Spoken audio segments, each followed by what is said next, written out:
નમસ્કાર મિત્રો, છેલ્લે સ્વાધ્યાય 1.1 આપણે જોઈએ. એની અંદર આપણે સંબંધ વિશે જોયેલું કે ભાઈ સંબંધ શું છે, સમી સંબંધ કોને કહેવાય, સ્વવાચક સંબંધ કોને કહેવાય, પારંપરિક સંબંધ કોને કહેવાય, એના વિશે જોઈ ગયા. એના પછી એ ત્રણે ત્રણ હોય તો એને સામ્ય સંબંધ પણ કહી શકાય. એવું બધું આપણે સંબંધની અંદર જોઈ ગયા. હવે એના પછીનો જે ટોપિક છે વિધેય.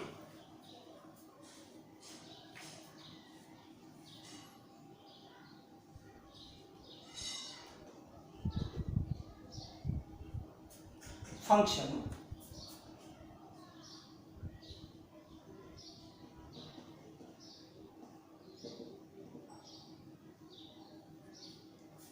સૌથી પહેલા તો આ જે વિધેય છે એનું કાર્ય શું, એનું વર્કિંગ પ્રિન્સિપલ કયો છે, એનો મુખ્ય હેતુ કયો છે. તો આનો મુખ્ય હેતુ એવો આવે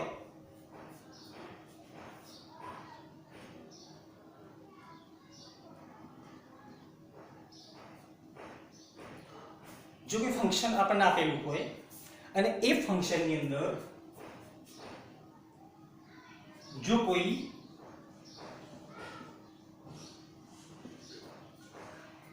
ઇનપુટ આપવામાં આવે, ફંક્શનની અંદર જો કોઈ ઇનપુટ આપવામાં આવે તો એ ફંક્શન આઉટપુટમાં તમને કંઈક ના કંઈક આપશે.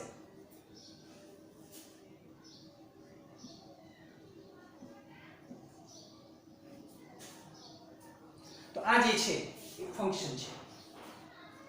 ફંક્શનનું મેન વર્કિંગ પ્રિન્સિપલ આવ્યો છે કે ફંક્શનની અંદર કંઈક ના કંઈક આપવામાં આવે તો તમને બહાર કંઈક ના કંઈક આપશે, જેને આપણે ફંક્શન કહી શકીએ.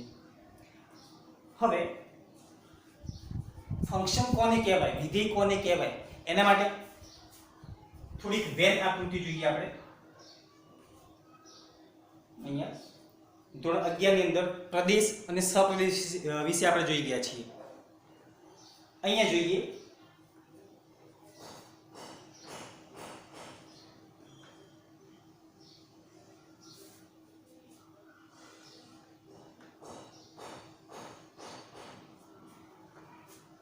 ધારો કે આ પ્રમાણે આપણને બે વેન આકૃતિ આપેલી છે. ધારો કે આ જે છે એ ગણ A છે, આ જે છે એ ગણ B છે. ધારો કે આની અંદર અહીંયા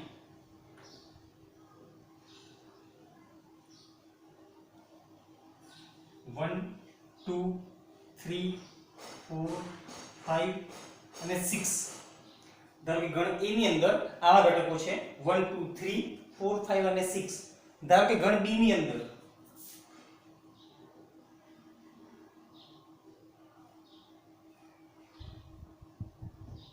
ધારો કે small a b c d e અને f. ધારો કે ગણ B ની અંદર a b c d e f એવા ઘટકો છે. આ જે છે એને આપણે પ્રદેશ કહીશું.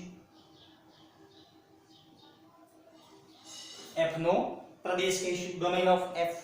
આ જે છે એને સપ્રદેશ કહીશું, કોડોમેન ઓફ f.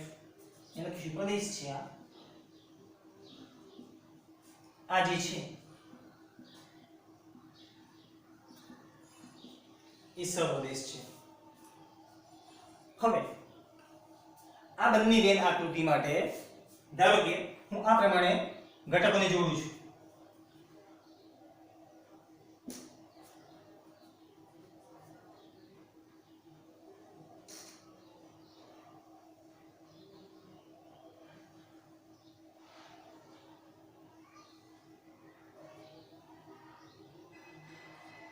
ધારો કે આપણે 5 જ ઘટકો લઈએ છીએ.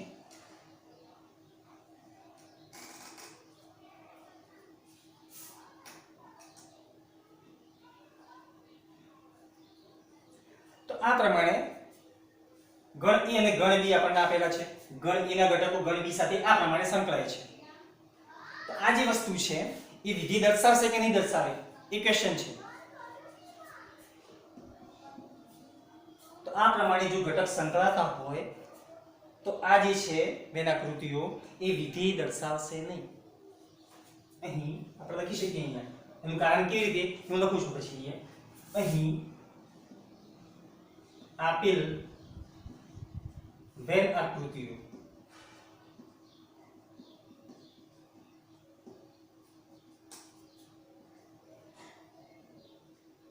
વિધેય દર્શાવતી નથી.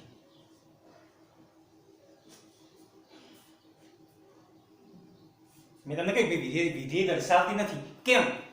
કારણ કે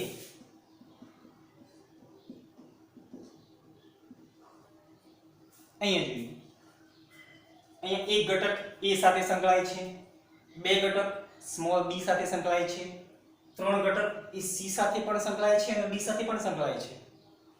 તો મેઇન રીઝન એનું આ રહ્યું છે કે પ્રદેશનો જે ઘટક છે એ એક સાથે બે ઘટકો સાથે ના સંકળાવવો જોઈએ. અહીંયા આ જે ત્રણ ઘટક છે એ b અને c અને d બંને સાથે સંકળાય છે. તો એનું મેઇન કારણ આ રહ્યું છે. વિધેય નથી દર્શાવતું એનું મેઇન રીઝન કયું છે? પ્રદેશનો જે ત્રણ ઘટક છે એ સપ્રદેશના બે ઘટકો સાથે સંકળાય છે. તો અહીંયા લખી શકીએ કારણ કે પ્રદેશ ગણ A નો ત્રણ ઘટક, પ્રદેશ ગણ A નો ત્રણ ઘટક એ સપ્રદેશ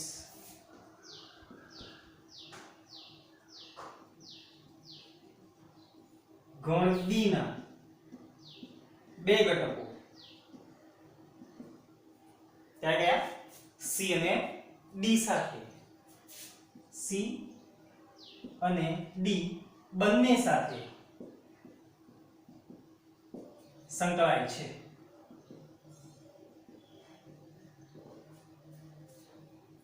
તો આ એનું રીઝન છે. આ રીઝનના લીધે, આ કારણના લીધે અહીં જે કારણ છે આ કારણના લીધે આ જે વેન આકૃતિઓ છે એ વિધેય દર્શાવશે નહીં. બીજી એક આપણે વેન આકૃતિ દોરીએ અહીંયા.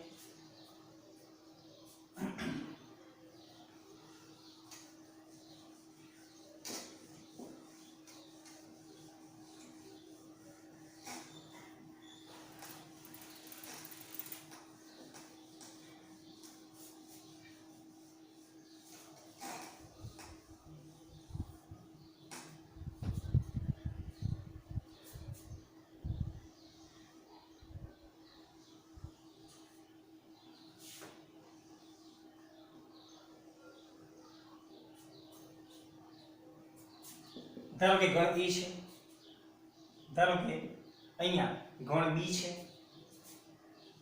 ધારો કે ગણ A ની અંદર આ પ્રકારના ઘટકો છે.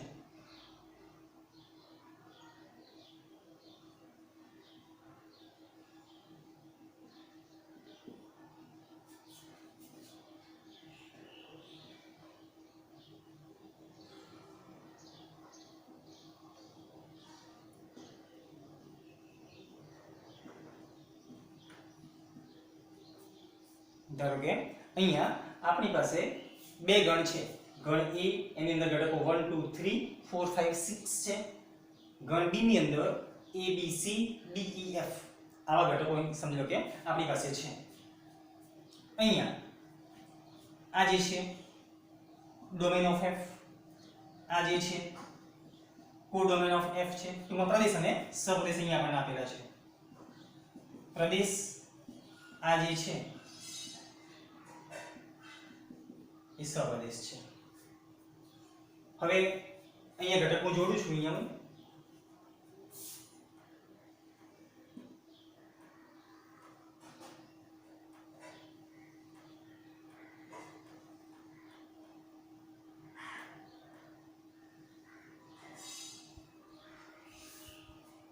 ચલો આ પ્રકારનું છે. અહીંયા બંને ગણ એને જે ઘટકો છે એ આ પ્રમાણે સંકળાય છે. તો આ જે વેન આકૃતિઓ છે એ વિધેય દર્શાવશે કે નહીં દર્શાવશે એ ફરીથી આપણી પાસે ક્વેશ્ચન છે. તો અહીંયા આપણે લખીશું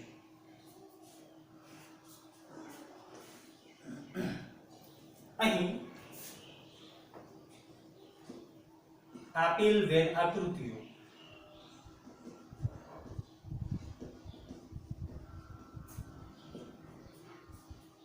બંને વેન આકૃતિઓ વિધેય દર્શાવશે નહીં.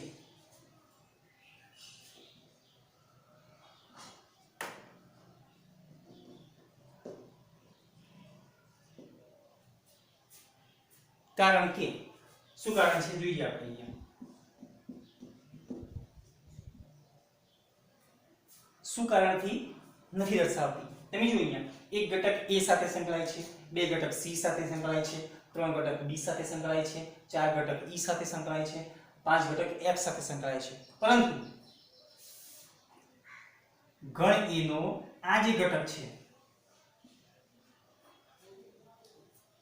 પ્રદેશનો 6 ઘટક એ આ જે સપ્રદેશ ગણ છે b એના કોઈ ઘટક સાથે સંકળાતો નથી એટલા માટે આ જે છે એને તમે વિધેય કહી શકો નહીં તમને ખ્યાલ આવી ગયો હશે એનો મતલબ શું થઈ ગયો કે ગણ a નો જે પ્રત્યેક ઘટક છે ગણ a નો પ્રત્યેક ઘટક એ ગણ b ના ઘટક સાથે સંકળાવવો જરૂરી છે આમાંથી ગણ a નો કોઈ ઘટક સંકળાયા વિના બાકી રહેવો જોઈએ નહીં એટલા માટે અહીં આપણે લખી શકીએ કારણ કે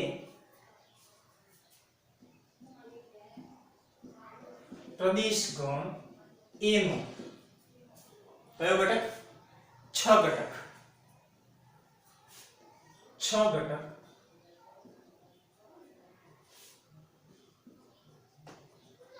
સપ્રદેશ ગણ b ના કોઈ જ ઘટક સાથે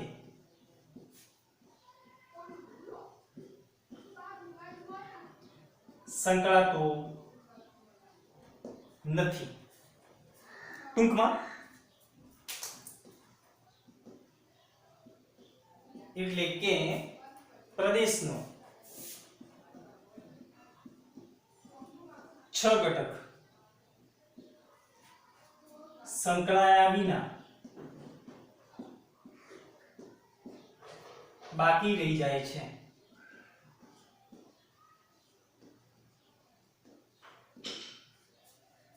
આ એનું રીઝન છે વિધેય ના દર્શાવે એનું રીઝન આવ્યું છે કે પ્રદેશનો આ જે ઘટક છે એ સંકળાયા વિના બાકી રહી જાય છે એટલા માટે પ્રદેશના બધા જ ઘટકો સપ્રદેશના ઘટકો સાથે સંકળાવા જોઈએ પ્રદેશમાં એક પણ ઘટક બાકી ના રહેવો જોઈએ સમજી લો કે સપ્રદેશમાં કોઈ ઘટક બાકી રહી જાય તો ચાલશે સપ્રદેશની અંદર કોઈ ઘટક સંકળાયા વિના બાકી રહી જાય આ પ્રમાણે તો ચાલશે પણ પ્રદેશનો પ્રત્યેક ઘટક સપ્રદેશના ઘટક સાથે સંકળાવવો જરૂરી છે તો આ એનું રીઝન છે એના પછી ત્રીજી આપણે બેન આકૃતિ દોરીએ અહીંયા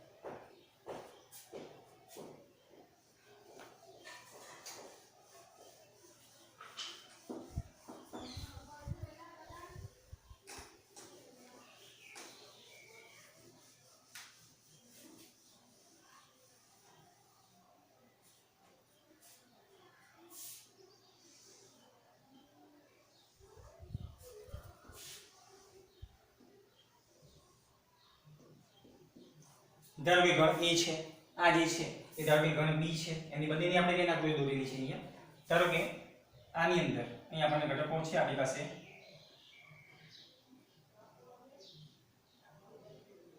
1 2 3 4 5 અને 6 ગણ b ની અંદર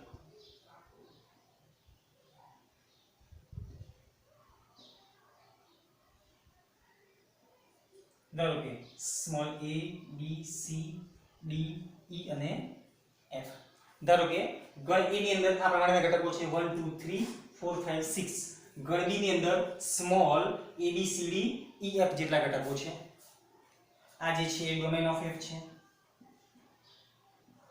આ જે છે કોડોમેન ઓફ f છે જેને આપણે પ્રદેશ કહેવાય આ જે છે એને કોડોમેન ઓફ f એટલે સપ્રદેશ કહેવાય હવે અહીંયા ઘટકોને આપણે જોડીએ અને ચેક કરીએ ધારો કે એક ઘટક એક સાથે a સાથે બે ઘટક પણ a સાથે ત્રણ ઘટક c સાથે સંકળાય છે ચાર ઘટક d સાથે સંકળાય છે પાંચ ઘટક d સાથે સંકળાય છે છ ઘટક છે એ f સાથે સંકળાય છે અહીં તમે ચેક કરી શકો છો આપણે આગળ આના પહેલા જે શીખ્યા એ પ્રમાણે તમે અહીં ચેક કરો ગણનો દરેક ઘટક સંકળાય છે અહીંયા કોઈ ઘટક બાકી રહી જાય છે નથી રહી જતો તો એટલા માટે આ જે બંને આકૃતિ છે એ હવે વિધેય દર્શાવશે તો નીચે આપણે લખી શકીએ અહીં આપેલ બંને વેન આકૃતિઓ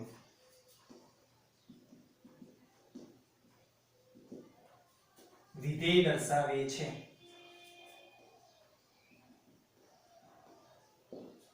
બંને વેન આકૃતિઓ વિધેય દર્શાવે છે કારણ કે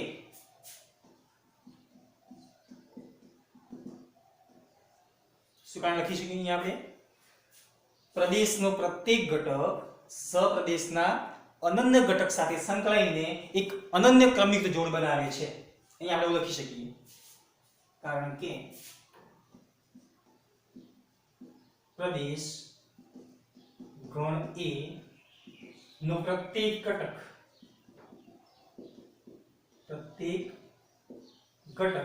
સપ્રદેશ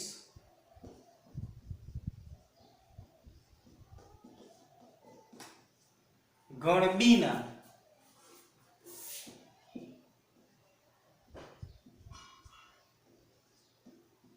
અનન્ય ઘટક સાથે સંકળાઈને ગણ A નો પ્રત્યેક ઘટક ગણ B ના અનન્ય ઘટક સાથે સંકળાઈને અનન્ય ક્રમયુક્ત જોડ બનાવે છે.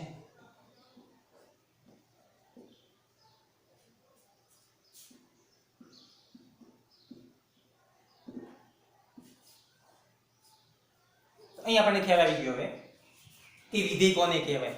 તો આ પ્રમાણેની જો આકૃતિ હોય, આ પ્રમાણેની જો આપણને વેન આકૃતિ આપેલી હોય તો એને તમે વિધેય કહી શકશો. આના પછી આપણે વિધેયની વ્યાખ્યા આપી શકીએ આ પ્રમાણે. અહીં આપણે વિધેયની વ્યાખ્યા લખીશું. હવે આજે આપણે સમજ્યા છીએ એના પરથી વિધેયની આપણે એવી વ્યાખ્યા બનાવી શકીએ.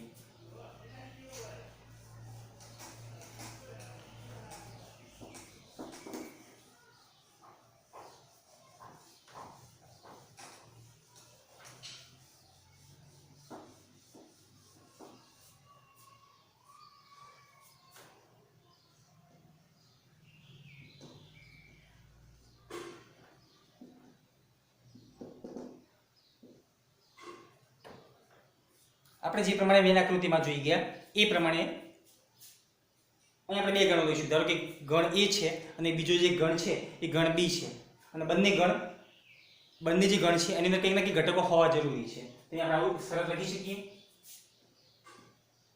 જો A is not equal to 5, એ ખાલી ગણ ના હોય, ટૂંકમાં કંઈક ના કંઈક ઘટકો એની અંદર હોવા જરૂરી છે. B is not equal to 5, આ બીજી કન્ડિશન છે. E is not equal to 5, B is not equal to 5 તથા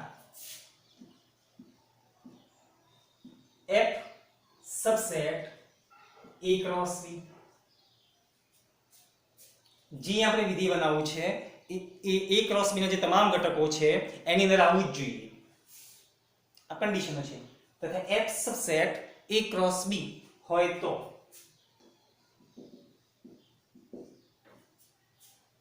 આ ત્રણ કન્ડિશનો હોય, આ ત્રણ શરતો હોય તો હવે અહીંયા આપણે દે ધારો કે આ જે ગણ A છે ખાલી ગણ નથી એટલે કઈ કઈ ઘટકો એની અંદર છે. ધારો કે આની અંદર આપણે એક ઘટક x લેવો છે, સ્મોલ x, તો F subset A cross B હોય તો all x belongs to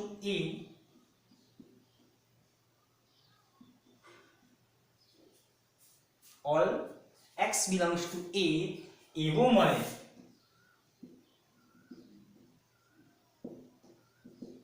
કે જેથી all x belongs to A એવો મળે કે જેથી અનન્ય ક્રમયુક્ત જોડ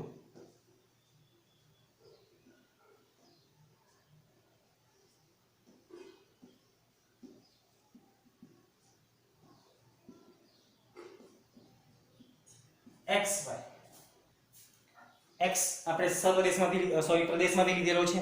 એ પ્રદેશની કિંમત જો ફંક્શનની અંદર મૂકવામાં આવે તો આઉટપુટમાં આપણને ધારો કે y મળે છે. ઇનપુટમાં આપણે x આપીએ f ને, આપણું જે ફંક્શન છે f માં ઇનપુટ તરીકે જો x આપવામાં આવશે તો આઉટપુટમાં આપણને y મળે છે. તો ટૂંકમાં આ જે છે આખી ક્રમિક જોડ બની ગઈ. તો આ પ્રમાણે all x belongs to a એવો મળે કે જેથી xy belongs to f હોય.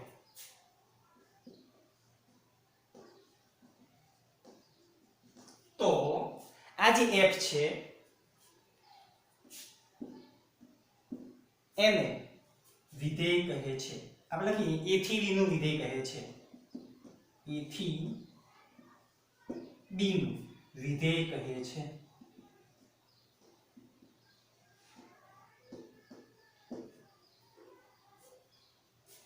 f ને a થી b નું વિધેય કહેવામાં આવે છે. તો આ એની મેઇન કન્ડિશનો છે. a is not equal to 5, b is not equal to 5 અને f subset a cross b હોય તો all x belongs to a. આ a જે છે એ પ્રદેશ છે અને પ્રદેશમાંથી તમારે કિંમતો લેવાની હોય એટલે આપણે a માંથી x લીધો તો એ જે x ની કિંમત છે જો f ની અંદર મૂકી તો સામે આઉટપુટમાં જવાબ તરીકે આપણને y મળે છે. તો ટૂંકમાં x માટે આપણને શું મળે છે? y મળે છે. તો આખી અહીંયા ક્રમિક જોડ બની ગઈ xy અને xy belongs to f હોય તો આ જે f છે એને a થી b નું વિધેય કહે છે. જેને સંકેતમાં અથવા જેને f from a tends to b આ જે વિધેય છે ને વિધેય f ને અહીંયા જે વિધેય f છે a થી b નું વિધેય છે તો જેને f from a tends to b અને તમારે બોલવું હોય તો તમે એને આ પ્રમાણે બોલી શકો f from a tends to b વડે દર્શાવાય છે.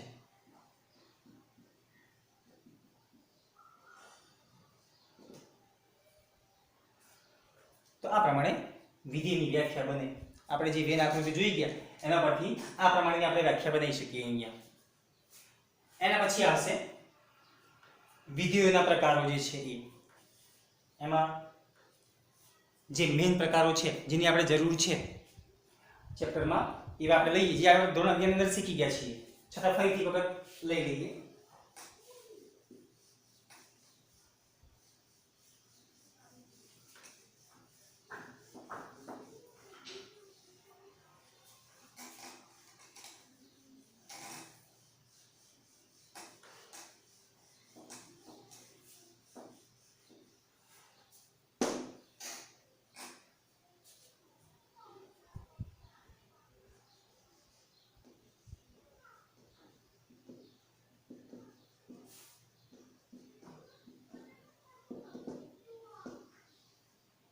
તો વિધેયોના પ્રકારો એમાં પહેલું વિધેય છે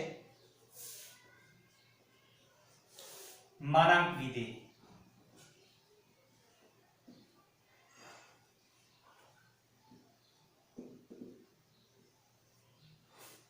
મોડ્યુલસ ફંક્શન.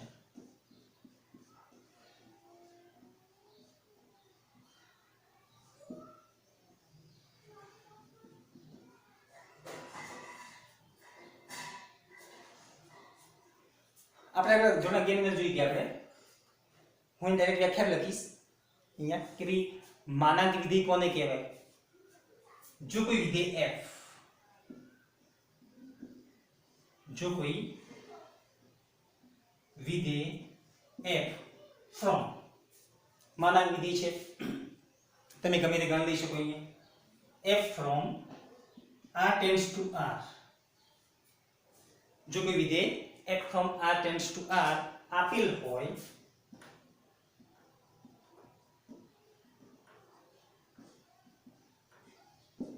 તેમજ હવે મેઈન કન્ડિશન છે કે માનાંક વિધેય કોને કહેવાય તો તેમજ f of x is equal to mod of x. f of x is equal to mod of x હોય તો f ને માનાંક વિધેય કહે છે.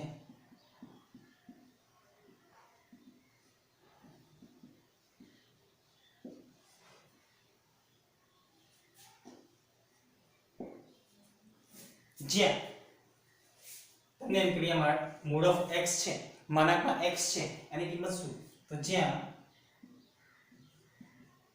f of x is equal to mod of x is equal to, હવે તમે જુઓ અહીંયા માનાંકમાં x છે, તમે માનાંક ને છોડી નાખશો તો અહીંયા આપણને x ની બે કિંમતો મળે, પ્લસ x પણ હોઈ શકે અને જે બીજી કિંમત છે એ માઈનસ x પણ હોઈ શકે. પ્લસ x માટે અહીંયા કન્ડિશન હશે x is greater than or equal 0 અને માઈનસ x માટે x is less than or equal 0, sorry x is less than 0. 0 કરતા નાની જે કિંમતો હોય એ ઋણ હોય અને 0 કે 0 કરતા વધારે જે કિંમતો હશે એ કેવી હશે? અહીંયા ધન મળશે આપણને. તો આ પ્રમાણેનું જે અહીંયા વિધેય છે f of x is equal to mod of x, તો આવું જે વિધેય છે એને આપણે અહીંયા માનાંક વિધેય કહીશું. એના પછી બીજો વિધેય જોઈએ.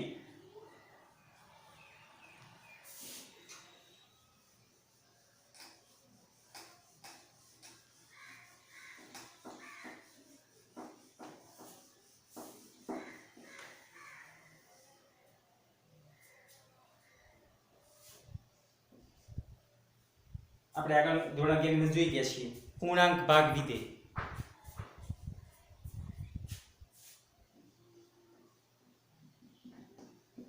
પૂર્ણાંક ભાગ વિધેય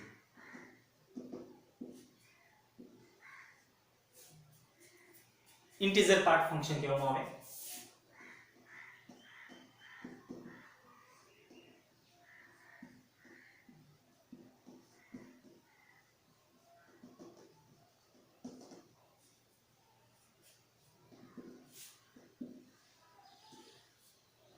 તો અહીંયા પણ ધારો કે આપણને એક વિધેય f આપેલું છે, વ્યાખ્યા લખીશું. જો કોઈ વિધેય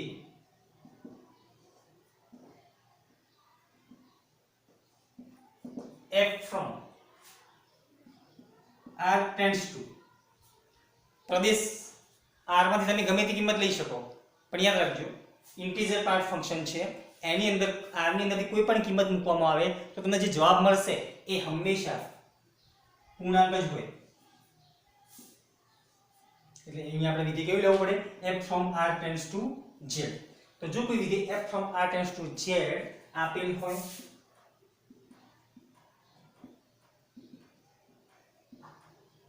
તથા f of x is equal to integer part of x હોય તો f ને પૂર્ણાંક ભાગ વિધેય કહે છે.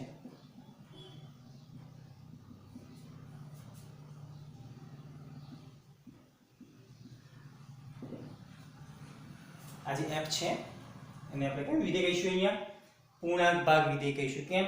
f of x is equal to અહીંયા આપણને integer part of x, પૂર્ણાંક ભાગની અંદર x આપેલો છે એટલા માટે. હવે એમ કે ભાઈ અહીંયા integer part of x ની કિંમત કેટલી થાય? તો એ પણ આપણે જોઈ ગયા છીએ જ્યાં integer part of x is equal to, આની કિંમત કેવી થાય? x થી અધિક નહીં તેવા, x થી મોટા ના હોય તેવા, એમ x થી અધિક ના હોય તેવા પૂર્ણાંકોમાં સૌથી મોટો પૂર્ણાંક.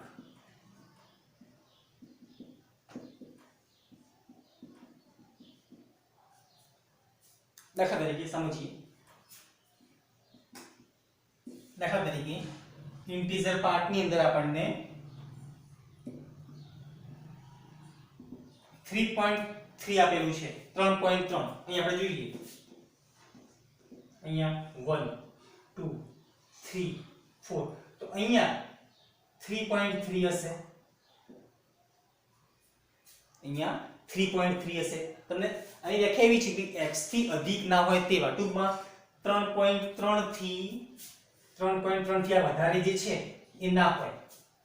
તો ટૂંકમાં 3.3 થી નાના જે છે બધા તમારે લેવા પડે, આ બધા જ ઘટકો. એની અંદર મોટામાં મોટો જે પૂર્ણાંક આવતો હોય, મોટામાં મોટો જે પૂર્ણાંક આવતો હોય એ તમારે લેવો પડે. એટલે 3.3 ની કિંમત કેટલી થાય? પછી 3 થાય. દાખલા તરીકે આપણે સમજો કે માઇનસમાં લીધી છે, ધારો કે -2.5 ઇઝ ઇક્વલ ટુ, અહીં આપણે જોઈએ 0 1 સોરી -1 -2 -3 આવા ઘટકો છે. અહીંયા આપણે લેવું છે -2.5 અહીંયા હશે તો -2.5 થી વધારે ના હોય એવા, તો -2.5 થી આ જે બધા જે છે એ વધારે હોય તો આ બાજુ જે આખો ભાગ છે એ તમારે લેવાનો નથી.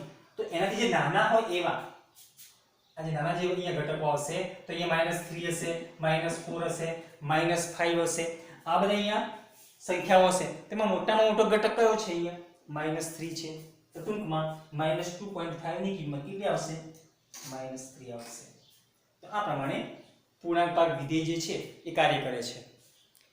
એના પછી જે આવશે એક એક વિધેય આપણે લઈશું. એના પછી જે મહત્વનો ટોપિક છે એ આના પછીના લેક્ચરમાં જોઈશું. Thank you.